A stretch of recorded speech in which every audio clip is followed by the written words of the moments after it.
오늘 제목이 바울의 마음입니다. 그래서 이제 수요일마다 제가 로마서 강해를 하려고 합니다. 수요일마다 쭉 로마서를 한번 우리가 보면서 바울은 어떤 마음으로 이렇게 나왔을까? 오늘 본문에 보면은 사도 바울의 마음이 잘 나타나고 있습니다.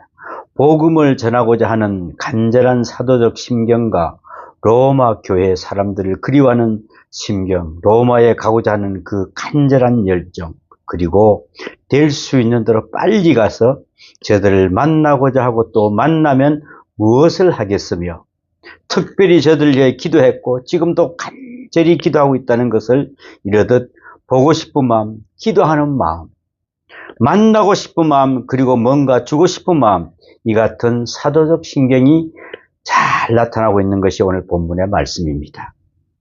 바울의 마음에는 언제나 복음으로 가득 차 있었습니다. 여러분, 마음속에는 무엇이 있습니까? 오늘도 여기서 예배를 드리고 기도를 하고 또 어떤 목사님이 밥을 산다 그래서 먹고 또 어떤 목사님이 또 차를 산다 그래서 저기 또 비밀의 정원까지 가서 많은 사람들이 가서 또 이야기를 하고 왜 갑니까? 거기에 복음 전하러 가야지. 그러면 가야죠.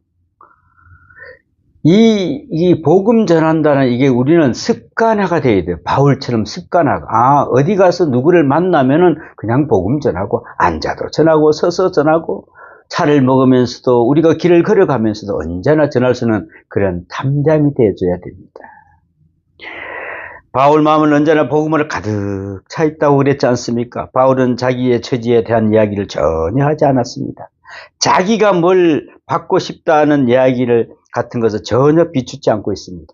나를 중심해서 내가 이렇고 내가 받고 내가 위로받고 내가 어떻게 하고 이런 것이 없습니다. 우리는 때로는 누구를 생각할 때 그로부터 내가 무슨 이득을 얻을까 하는 생각을 하게 됩니다. 이것은 참 무서운 병입니다. 뭘 주고 뭘 받으면서 이 사람한테 내가 그럼 내가 그냥 손해는 안 봐야 되겠는데 이런 정신으로 살지 말라는 것입니다.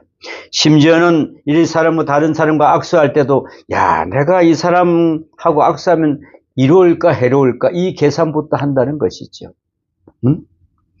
일이 잘 될까 안 될까 앞으로 일에 대해서 도움이 될까 안 될까 진짜 컴퓨터처럼 머리를 차삭차삭 돌린다는 것이지. 그리고 나서 악수를 합니다. 참으로 반갑지 않는 이야기들이죠. 이러다 사람들의 관심은요 지극히 자기중심적입니다. 지극히.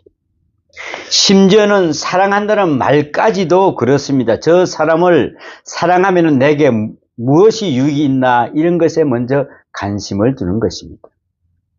여러분 사랑한다는데 무슨 유익이 있고 무슨 관심이 있겠습니까? 사랑하면 됩니다. 사랑하면 돼.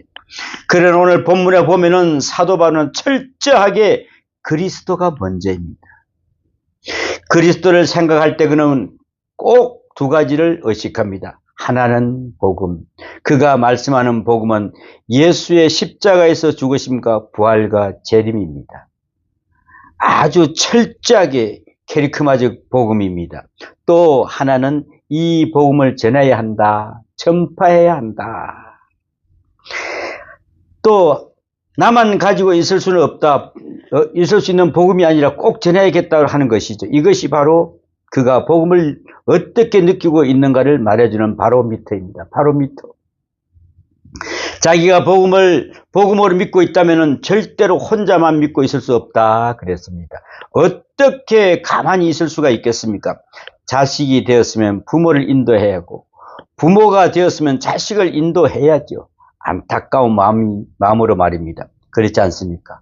이 생명적 진리가 얼마나 귀한 것인데 나 혼자 가지고 있겠습니까?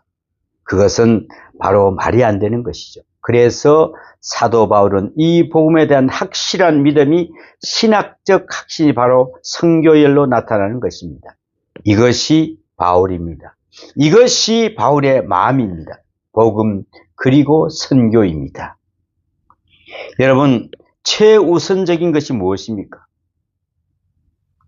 또 관심의 깊은 데는 무엇이 있습니까? 지금 내 정신이 몽롱해 있다면 내 입에서 무슨 말이 나올 것 같습니까? 그것이 바로 내 관심입니다. 자나깨나 먼저 생각나는 것, 정말 꿈에라도 소원인 것이 말입니다. 예수 믿는 사람은 꿈을 꿔도 복음에 대한 꿈을 꾸게 된다는 것입니다. 복음적인 생각으로 가득 차 있으니까요. 어느 목사님이 이런 이야기를 해 주었습니다. 그 이야기를 다 듣고 나서 저는 오히려 칭찬하는 게 참 좋겠습니다라고 말했습니다. 뭐냐면은 어떤 사람이 차 사고가 나는 바람에 뇌를 다쳐서 수술을 받았습니다. 그런데 정말 온전하지가 못합니다. 반쯤 몽롱합니다. 그래서 교회에 나와서 앉기는 앉았는데 그저 무슨 말을 할 때마다 들을 때마다 할렐루야 아멘 할렐루야 아멘 합니다. 어느 대목에 갔어도 해야지 이게 뭐 박자가 맞아야 되는데 그런 것도 없이 그냥 아멘 그저 할렐루야 합니다. 아무 때나 그냥. 그래서 어떨 때는 막 시끄럽기도 하고 그냥 아무 때나 아멘 하니까. 응? 야, 그래서 그 사람 잘 믿는 사람이 아니겠습니까? 그랬습니다. 만일 그 반대로 욕짓거리나 하고 있다면 정말 큰일이죠. 예배 도중에 시도 때도 없이 할렐루야 아멘 하는 말이 남에게는 좀 방해는 되지만은 해도 귀한 일이 아닙니까 하고 저는 생각했습니다. 왜요? 그 마음 기쁨 속에는 바로 그것이 있기 때문입니다. 보세요. 우리가 세상 떠난 날 마지막으로 무슨 말이 나올 것 같습니까? 그것이 복음이어야 하고 그것이 선교여야 한다 그랬습니다. 그것이 바로 궁극적인 관심이 있어야 된다는 것입니다. 내 마음 깊은 곳에 뿌리박고 심지어 잠재시 깊은 곳까지 복음이 들어와 있어야 한다는 것입니다. 이거 안 들어가 있으면은 치매 걸리가 어떤 사람이 나 예수 모른다. 이 보통 일입니까?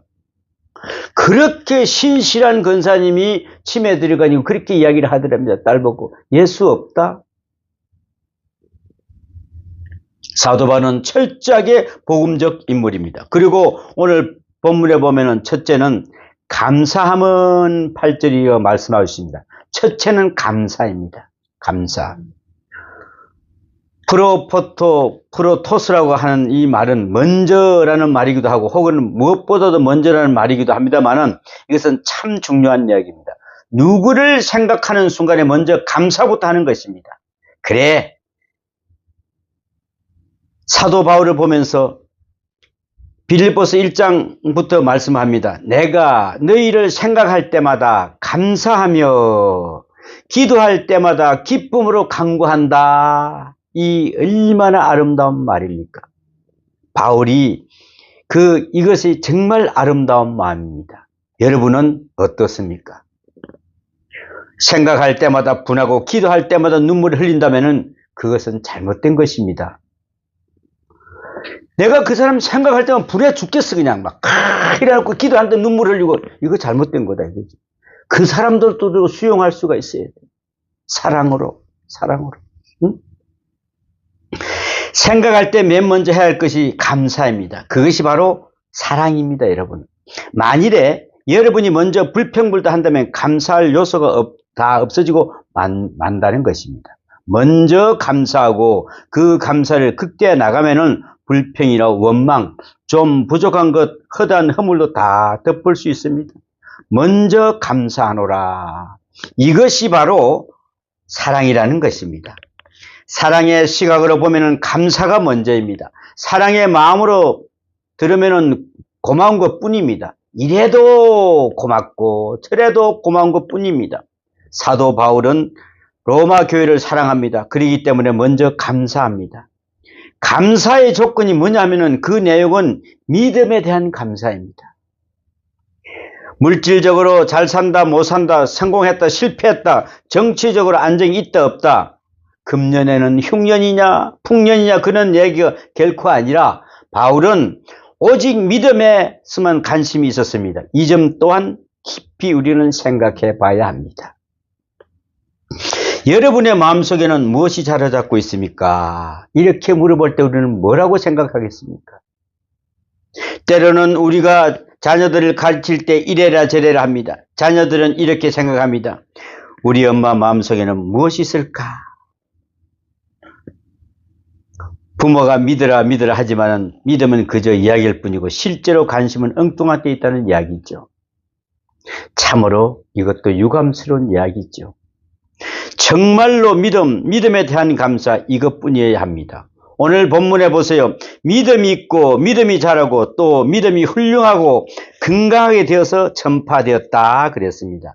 로마에 있는 그 사람의 믿음을 참 잘 믿는다더라 하고 소문이 났습니다. 그러므로 바울은 믿음이 전파되고 있는 것을 감사하고 있습니다. 그런데 요한 3서 4절에 보면은 사도 요한은 이런 말을 하고 있습니다. 내가 내 자녀들이 진리 안에서 행한다함을 듣는 것보다 더 기쁜 일 없도다 그랬습니다. 내 자녀들이, 이것은 예수 믿는 사람들을 말함입니다. 사도 요한은 나이가 참 많았어요 그때. 그래서 믿음의 자녀들이 그저 믿음으로 살고 진리 안에서 행한다는 소식을 듣는 것보다 더 큰 기쁨이 없었다고 말합니다. 여러분은 자녀를 통해서 어떤 소식을 듣습니까? 이런 일, 저런 일, 그런 것은 내가 중요하지 않다. 잘 믿는다는 소식, 진리 안에서 산다는 소식만으로 나는 더없이 기쁘다 그랬습니다. 이것이 바로 바울의 믿음입니다. 오직 믿음, 이것이 바로 감사의 요소였습니다. 특별히 믿음의 자녀를 보면서 믿음이 있고 믿음이 전파되고 믿음이 널리 소문나고 있는 것에 대해서 바울은 감사하고 있었다. 바로 이것이 먼저입니다. 그리고 그의 사랑은 이렇게 고백됩니다. 내가 그의 아들의 복음 안에서 내 심령으로 섬기는 하나님의 나의 증인이 되시거니와 항상 내 기도에 지지 않고 너희를 말하며, 내 기도에 쉬지 않고 너희를 말하며. 그러니까 우리가 새벽 기도, 무슨 금요 기도 할 때 그 자녀들을 생각하고 항상 기도한다는 것이죠. 이게 바로 자녀를 생각한다는 것입니다. 이처럼 바울은 그렇게 그 모든 사람을 사랑한다는 그런 것입니다.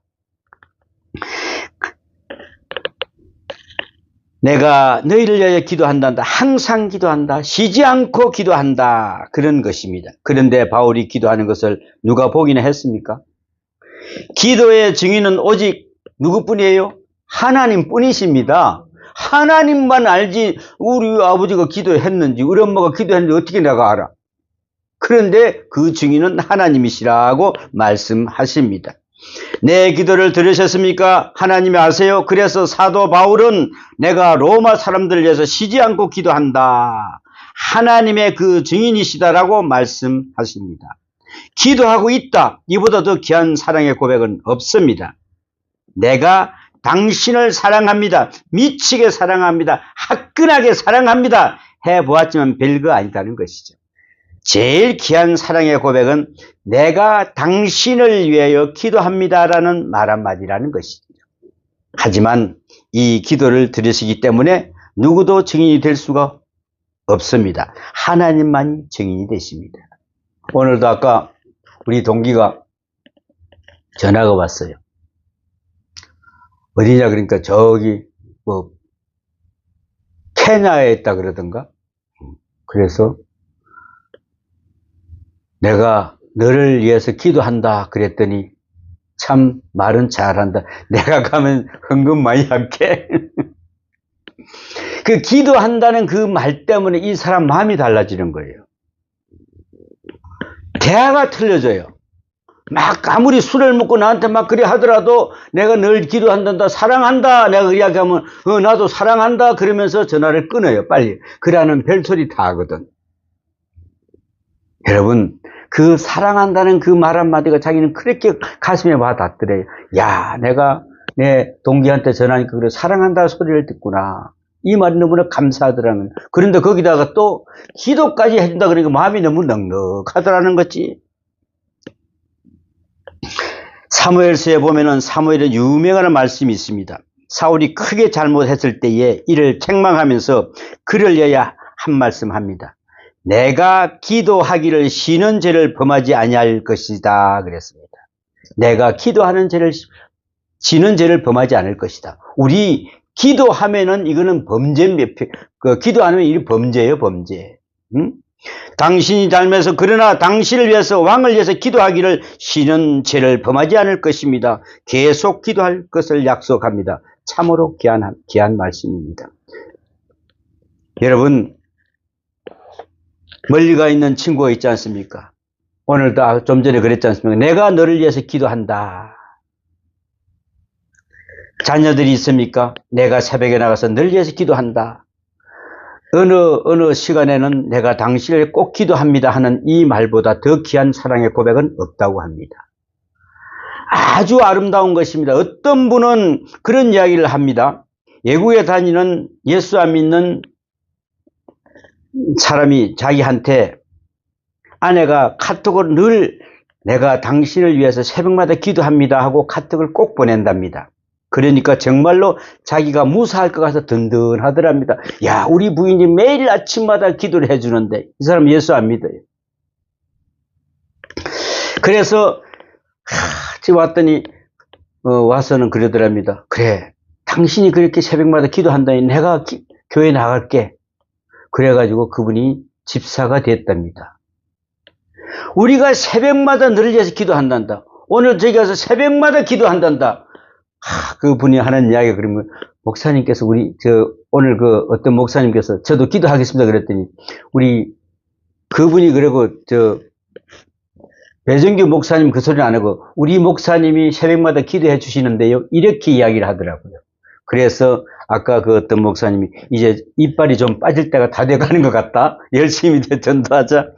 그래야 될 것 같죠? 우리 목사님, 교회 안 나오고 그런데도 우리 목사님 이야기가 나온다는 거예요. 그렇습니다. 기도해 준다는 그 자체가 얼마나 고마운지 모릅니다. 그것도 항상 쉬지 않고 기도한다. 얼마나 고마운 말입니까? 사도 바울은 이렇게 로마를 사랑을 고백하고 있었다 그랬습니다. 또한 오늘의 본문 말씀을 자세히 보면은 멀리서만 기도하고 사랑을 고백하고 있는 바울이 아닙니다. 어떻게 하든지 이제 하나님의 뜻 안에서 너희에게로 나아갈 길을 얻기를 구하노라 10절에 말씀하고 있지 않습니까? 이것은 좀 더 적극적인 것입니다. 멀리서 그저 사랑하고 기도하는 것만이 아니라 보고 싶다는 것입니다. 칼 바르트의 유명한 사랑론이 있죠. 그 내용을 간단해요. 첫 번째는 보고 싶은 것입니다. 그리워하는 것입니다. 마음에 있어서 늘 생각이 나고 그리운 것이 바로 이것이 사랑이랍니다. 두 번째는 마주 보는 것이랍니다. 사랑한다고 하면서 정작 만나면 영 복이 있어서 고개를 숙이고 있다면 이거는 안 되는 것이죠. 그렇잖아요. 사랑한다고 하면서 눈 싹 떨리고 말이지. 눈에 눈이 마주쳐야 한다는 것이죠. 나는 저 사람을 보는데 저 사람은 나를 다른 사람을 본다면 이것은 짝사랑이다. 정말 괴로운 것이죠. 그러죠? 자, 아기가 젖을 빨 때 보면은 엄마를 쳐다봅니까? 안 쳐다봅니까? 젖만 쳐다보고 있나? 꼭 눈은 제 엄마 쳐다봐요. 위를 쳐다보면서 빨기는 빨아. 또한 내 눈 속에 서로 들어가 있어야 되는 거라는 것이죠. 아기가 어머니가 서로 마주보는 관계, 이 얼마나 귀한 사랑입니까? 그냥 그거는 사랑으로 똘똘 뭉쳐 있는 거야. 그 누구를 뗄 수도 없어. 응? 여기에 긴 말이 필요가 없지 않습니까? 마주 보는 것, 그러니까 서로 보고 싶은 것, 이것이 바로 사랑이라는 것이죠. 멀리 그리워하는 것과는 달라요. 가서 보는 것입니다. 세 번째는 주는 것입니다. 죽어도 아깝지 않은 것입니다. 더 주고 싶은 것입니다. 다 주고 싶은 것입니다. 명예고 재산이고 물질이고 생명이고 가릴 것 없이 뭐든지 다 주고 싶어요. 주는 것 그 자체가 바로 기쁨이다 그랬습니다. 무슨 보상이 있느냐고 묻지 않아요. 보상에 관심 없고 주는 것 그 자체가 기쁨인 것이 바로 그것이 사랑이다 그랬습니다.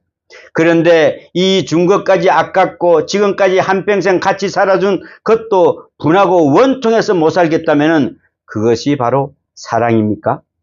사랑이 아니죠. 사랑이 없으니까 괴로운 거죠.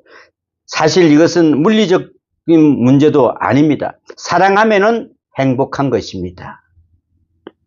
그런데 사랑이 변질되고 마니까 여러 가지 불행이 따라오는 것입니다. 괴로움도 따라오는 것입니다. 바울을 보세요. 그는 멀리서 그리하고 있지 않아요. 보고 싶어 합니다. 얼굴과 얼굴을 꼭 마주 보고 싶어 합니다. 그래서 그는 좋은 길을 얻어서 너희를 꼭 보고 싶다고 말씀합니다. 이것을 행동적인 것이고 적극적인 것입니다. 그 다음에 사도 바울은 보고 싶은 것이 아니라 또 주고 싶다고 말씀합니다. 사실 바울은 자기 임의대로 로마에 갈 수도 있습니다. 지금 우리네처럼 저기 38선이 끄어져서 철의 장마로 가로막히는 거 아니고 배 타고 가면은 그냥 되는 거예요. 그럼에도 불구하고 바울은 그렇게 무리하게 가려고 하지 않습니다. 뭐요? 하나님의 뜻 안에서. 이 하나님의 뜻이 무엇입니까? 이것은 일반적 의미에서 하나님의 뜻이 아닙니다. 추상적 의미에서의 하나님 뜻이 아닙니다. 이것은 현실적이고 구체적인 것입니다. 늘 말씀드리지만 이것은 대단히 중요합니다. 자, 하나님의 뜻에는 추상적인 의미가 있고 구체적인 의미가 있습니다. 추상적인 의미로 말하자면 진리와 사랑과 공의와 긍휼과 자비와 양성과 용서와 희생, 이것이 다 하나님의 뜻입니다. 그러나 어떻게 하는 것이 사랑입니까? 오늘 가야 합니까? 말아야 합니까? 주어야 합니까? 주지 말아야 합니까? 죽어야 합니까? 살아야 합니까? 예수님께서 겟세마네 동산에서 고민하신 것이 바로 이 때문입니다. 이미 하나님께 생명을 바쳤어요. 그러나 내일 아침이면 죽는 것이 하나님의 뜻입니까? 하고 구체적인 뜻에 대해서 묻고 계시는 것입니다. 저는 바치겠습니다. 그러나 하나님 내 뜻대로 마으시고 아버지 뜻대로 하시옵소서라고 고백하고 있는 것을 볼 수가 있습니다. 오늘에도 이런 경우가 참 많습니다. 이 사람하고 결혼할까요 말까요? 참을까요 참지 말까요? 밀어붙일까요 아니면 그만둘까요? 구체적인 문제에 우리가 자꾸 시달리고 있다는 것이죠. 이것 때문에 지금 바울은 생각합니다. 얼마든지 로마에 갈 수가 있어요. 그러나 그것을 하나님의 뜻이라고 생각하지 않았습니다. 여기에서 지금 단장 할 일이 있어요. 예루살렘에 들렸다가 가야겠어요. 거기서 혹은 순교할지도 모릅니다. 그래도 좋다. 우선 이것부터 해야겠다고 생각했어요. 그래서 바울은 구체적인 하나님의 뜻을 생각하면서 절대로 무리하지 않으라고 합니다. 억지로 쓰지 않으라고 합니다. 한 가지 얻기 위해서 10가지가 손해를 보지 않으려고 합니다. 순리대로 하는 데에 하나님의 뜻이 있다는 것입니다. 그래도 가만히 보면은 순리를 어기려고 해요. 방법과 수단을 가리지 않아요. 한 가지를 얻으면서도 10가지를 잃어버리고 있어요. 그래도 좋다고 밀어붙여요. 이것은 하나님의 뜻이 아닙니다. 그 점을 잊지 말아야 합니다. 사도 바울은 얼마든지 자기 임의로 로마에 갈 수 있지만 가지 않았습니다. 예루살렘으로 갑니다. 그동안에 여러 교회를 세우고 그곳에서 모금해 놓은 구제금을 복음과 기도와 함께 예루살렘에서 가서 전달하려고 합니다. 그리스도의 사랑을 전달하려고 합니다. 이런 책임이 자기에게 있다고 생각하기 때문에 그는 예루살렘으로 갑니다. 그 마음이 얼마나 귀한지 모릅니다. 하나님 뜻이 먼저 여기에 있다고 생각하기 때문에 그랬습니다. 그래서 하나님께서 나를 살려주셔서 순리대로 로마에 가게 하시면은 그때에 로마에서 만나자고 하는 것입니다. 절대 무리한다든가 억지로 하지 않는다는 것.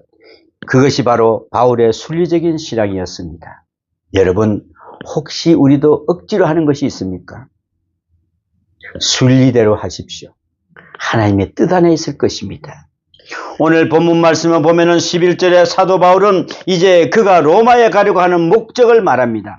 내가 너희 보기를 간절히 원하는 것은 어떤 신령한 은사를 너희에게 나누어 주어 너희를 경고하게 하려 함이니 무슨 새로운 일이 있기를 바라는 게 아닙니다. 다만 저들을 경고하게 하고자 하는 것입니다.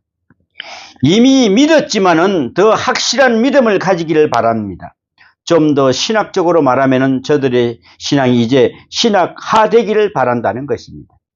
우선 믿고 신앙생활을 시작했지만은 이방인의 문화 속에서 여러 가지로 부딪히는 문제가 참 많았습니다.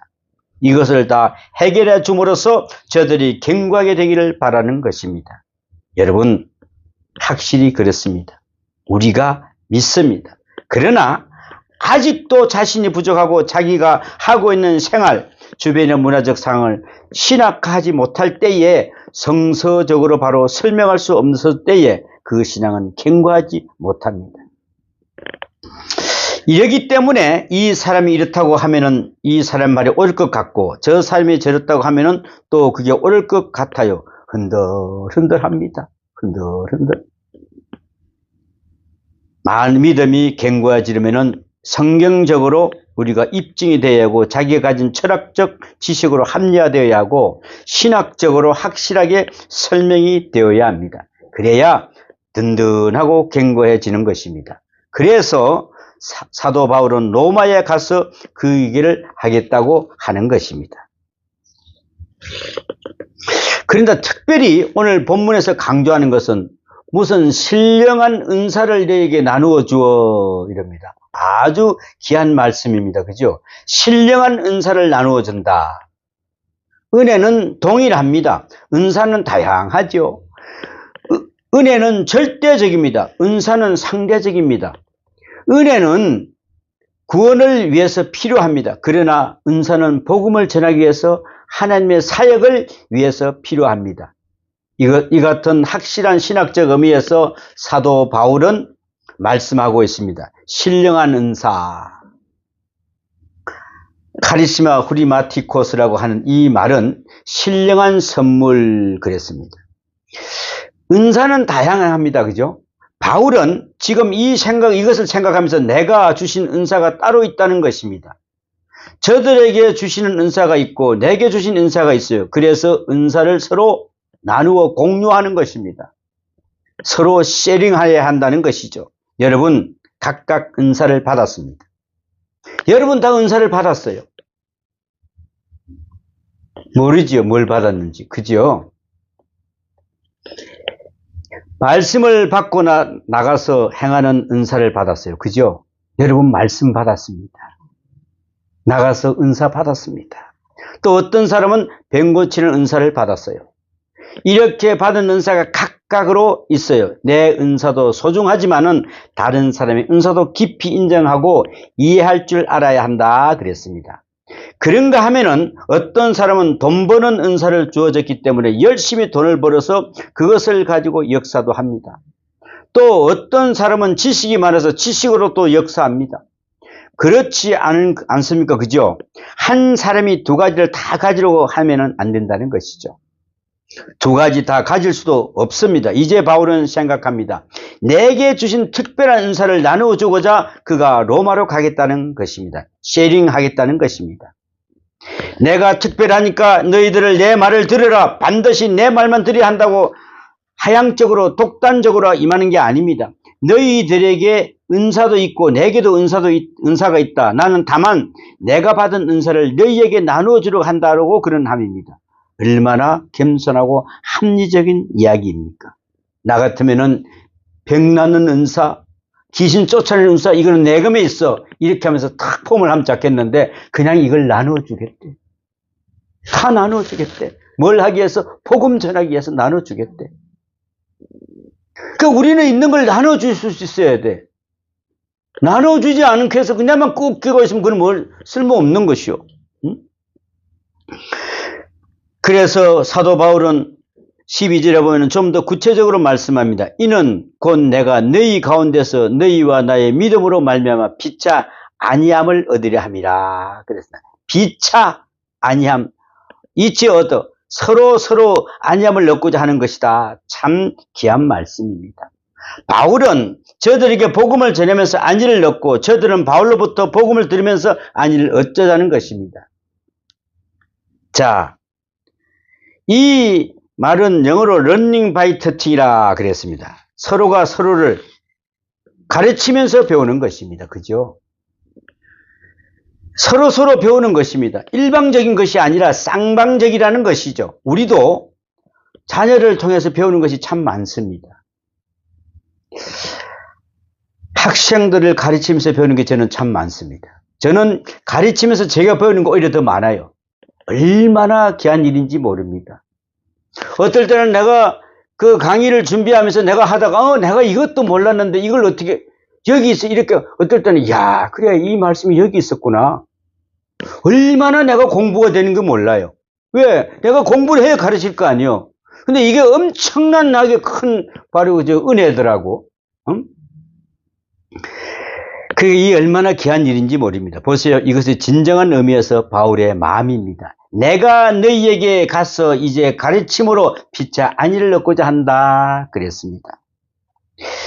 감리교의 창시자 웨슬리는 영국 성서공회 신부의 아들이었습니다. 또 목사의 아들이고 자신도 목사였지만은 늘 나약했어요. 큰 결심을 한 바가 있어서 미국 조지아주의 선교사로 파송이 됐습니다. 별로 성공하지 못하고 다시 돌아왔습니다.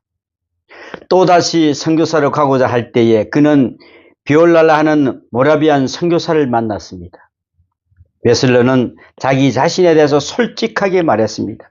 제가 미국의 아메리칸 인디안들에게 복음을 전하고 하는데 이러던 나 자신이 너무 나약하고 확신이 없으니 어느 누가 믿을는지 걱정입니다. 그랬습니다. 내가 아무도 확신이 없이 지금 전하고 있는 건데 모르는 게 너무 많다. 그러자 모라비안 선교사는 이렇게 가르쳐 주었습니다. 믿음이 없으면 그 믿음을 얻기 위해서 복음을 전하십시오. 믿음이 있으면 그 있는 것으로 전하십시오. 이 말이 웨슬리의 큰 힘이 되었다고 합니다. 아, 내가 믿음이 없어도 믿음이 생길 수 있도록 전해야 되는 거구나. 여러분, 내가 전도하려고 그러면 이런 거 갖춰도 저것도 갖춰도 다 갖춰서 하는 것이 아니라 내가 없으면 없을 때 전할 때 그 믿음이 생긴다는 것이요. 준비해가지고 언제 준비해가지고 하나님은 그냥 뚝 떨어뜨려 놓을 수도 있어.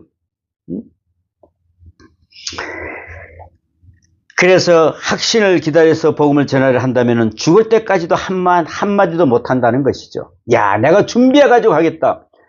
선교에는 복음에는 준비가 없습니다. 하나님이 가라면 가면 됩니다. 여러분, 확신을 기다려서 복음을 전하면 안 된다는 것입니다. 엄청난 믿음이 얻게 될 열심히 전도해 보세요. 믿음이 생긴다는 것입니다. 엄청난 믿음이 얻게 될 것이다 그랬습니다. 믿음의 담력을 얻게 될 것이다. 전하고 봉사해라 그랬습니다. 믿음을 얻게 될 것이다. 그런 일이 얼마든지 많습니다. 그래서 사도 바울은 내가 너희에게 가서 가르침으로 안위를 얻으려 한다 그랬습니다. 내가 있는 걸 가르치면서 내가 오히려 더 안위를 받기를 한다 이렇게 이야기하고 있습니다.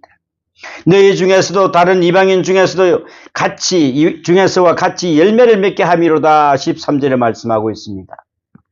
바울은 이방에 가서 복음을 전할 때에 저들이 열매 맺는 것을 보았습니다. 회개하는 것을 보았습니다. 중생하는 것을 보았습니다. 우상을 버리는 것을 보았습니다. 전도하는 것을 보았습니다. 심지어는 순교하는 것도 보았어요. 자신이 복음을 전함으로써 복음의 열매가 줄줄이 맺어지고 기쁨과 성리 생활하는 것을 보았습니다.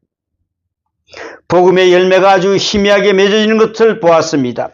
그래서 이런 열매가 너희에게도 있기를 원한다 그랬습니다. 길이 막혔으나 내가 꼭 갈 것이다. 하나님의 뜻이면은 반드시 로마에서 만나리라 하는 사도 바울을 말씀하고 있습니다. 다시 한번 생각해 봅니다. 바울이 이렇게 안타깝게 로마에 가려고 하는 데는 이유가 있습니다. 그것은 바울이 이방의 사도이기 때문에 그랬습니다. 이방인의 신학이 따로 있습니다. 바울은 유대 사람이면서도 이방인에게 복음을 전했고 복음이 이방인에게 전해질 때에 어떤 문제에 부딪히는 것을 알고 있었습니다. 특별히 이방의 종교 문화가 아주 복잡한 그 문제에 부딪힐 때 문화적 갈등을 일으킵니다. 이것을 해소해 주지 못하면 신앙생활을 바로 할 수가 없었습니다. 이런 사명이 자신에게 있다고 바울은 생각을 했습니다. 또 하나, 로마에 예수 믿는 사람들의 상당 부분 부유한 유대 사람들입니다. 로마에 가 있는 유대 사람들이 예수를 믿고 있습니다. 그리고 로마 사람들이 지금 점차로 예수를 믿고 있습니다. 이제 문제가 생깁니다. 예수 믿는 이방인들이 예수 믿는 저 유대 사람들로부터 핍박을 받게 됩니다. 사도행전을 공부해 보면은요, 유대 사람들은 저들 특히 귀족적 신앙이 있습니다. 선민적 신앙이 있어요. 그래서 이것 때문에 갈등을 일으킵니다. 사도 바울은 이 문제에서 부딪힐 것을 미리 알고 있었습니다. 율법과 그 의식 문제, 할례 문제, 바울이 지금 이 자리에서 누누이 열거하고 있지만은 이 많은 복잡한 문제에 부딪히게 되리라는 것을 뻔히 알고 있었습니다. 안 봐도 압니다. 그러므로 바울에게는 그 나름대로 사명이 있었습니다. 그는 이방인의 사도요, 이방인의 신학자요, 이방 신학의 주도자입니다. 어떤 의미에서는 이방 신학의 창시자입니다. 그는 바로 로마에 가서 로마 사람으로서 이방인으로서 특별히 노예 출신이나 또 예수 믿을 때에는 이렇게 믿는 것이다 하면서 유대 사람들, 저들이 하는 말을 듣지 말아라. 유대 사람들은 유대 사람으로 믿는 것이요, 노예는 노예로 예수 믿는 것이다. 이 말을 하고 싶었던 것입니다. 이것을 다른 말로 하면은 이방적인 그 이방인의 신학화 작업이다 이것입니다. 그래서 이것이 꼭 필요하다. 이것이 바울만이 할 수 있었습니다. 바울의 받은 은사요, 바울에게 주어진 사명입니다. 바울은 이 사실을 확실하게 알고 있었습니다. 그래서 저들에게 가고 싶은 것입니다. 다른 이방인 중에서도 이러이러한 문제가 있는데 결국은 내가 가서 설명을 잘 함으로써 그들이 훌륭한 열매를 맺느니라 하면서 너희에게도 같은 문제가 있을 것이다. 내가 너희를 찾아가서 주신 은사를 나눠줌으로써 너희가 견고히 하고 확실한 믿음의 사람이 될 것을 바란다. 그것을 위해서 내가 가고 싶어 한다. 그래서 바로 이것이 바로 바울의 마음이었던 것이죠. 자, 이 마음이 누구를 위한 마음입니까? 그리스도를 위한 마음이요, 또한 로마 사람들이 아주 확실하게 믿고 분명하게 신앙생활을 하게 되기를 바라는 마음이었습니다. 이런 간절한 마음, 이런 선교적 정열이 바로 바울을 하여금 이와 같이 로마에 가고 싶게 했고 한다고 설명하고 있습니다. 여러분, 내가 가서 저 사람들을 바로 좀 가르쳐 주고 싶다. 내가 로마 사람이야. 내가 저 예수 믿는 사람은 죽이러 다녔던 사람이야. 그런데 내가 바꿔졌어. 내가 은사가 이렇게 받았어. 내가 성령을 입으니까 이런 마음이 왔어. 이제는 노예고 뭐고 다 우리는 얼마든지 예수 믿어야 된다. 이렇게 이야기하고 있는 것이죠. 그 전에도 저번에 이야기했죠. 저기 종로에 가면 무슨 교회가 있죠? 연동교회가 있습니다. 거기는 옛날에 그 양반도 나왔지만은 머슴하시는 분들도 와서 예수를 믿었답니다. 그런데 투표를 해가지고 장로를 뽑는데 머슴하던 사람들이 장로가 됐어요. 그 얼마나, 아니 이러다면 장로한테 전부 다 저걸 해도 얼마나 자존심 상하겠어. 그래서 그 사람이 장로를 내니까 거기 있는 양반들이 싹 나가버렸대요. 그래서 지금도 연동교회는 그런 그 전설 같은 말씀들이 계속 흘러내리고 있습니다. 이 사실은 우리나라도 이 한문이 없어진 것은 사실 성경 때문에 없어진 거라 볼 수가 있습니다. 그때만 해도 우리가 국민학교만 될 때도 무조건 한문을 배웠잖아요. 무조건 한문을 배웠어요. 지금 내가 한문 아는 실력이 바로 그때 그 실력이요. 응? 얼마나 그걸 쓰고 또 복습하고 또 하고 안 하면 두드려 맞고 말이야. 그렇게 해서 몇 획이고 이거는 어떻게 써야 되고 말이야. 맨날 학교 가서도 그 붓글씨 쓸 때도 십자지 그 닷지등 갖다 놓고 꼭 이걸 갖다 그냥. 그때 신문지가 있어, 신문지가. 응? 신문지에 연습하래. 어떻게 연습을 해? 신문지가 없는데. 그래서 그걸 가르쳐 놨다. 그러니까 그때부터 우리가 뭐가 달라졌어요? 한자가 물러가니까 우리나라가 일어서기 시작했어요. 왜? 이해가 되니까. 한자를 갖다 지금 풀어주면은 어지린자, 사람 인변에 두 이자를 써서 이것을 사람이 둘이서 받치고 있다. 이런 그 설명을 해주면 얼마나 복잡하냐고. 우리나라 말은 간단해. 기억에 아를 붙이면 가가 돼. 응? 그냥 말 그대로 우리나라 말은 뭐 어떻게 붙여? 조각품이래. 장난감이래. 붙이면 된대. 그러면 글자가 된대. 여러분, 내가 복음을 전하고 내가 복음을 믿을 뿐 아니라 다른 사람이 믿을 때에 혹 어떤 칼처럼 문화적 충격이라도 어떤 환경 때문에 신앙이 흔들리지 않을까.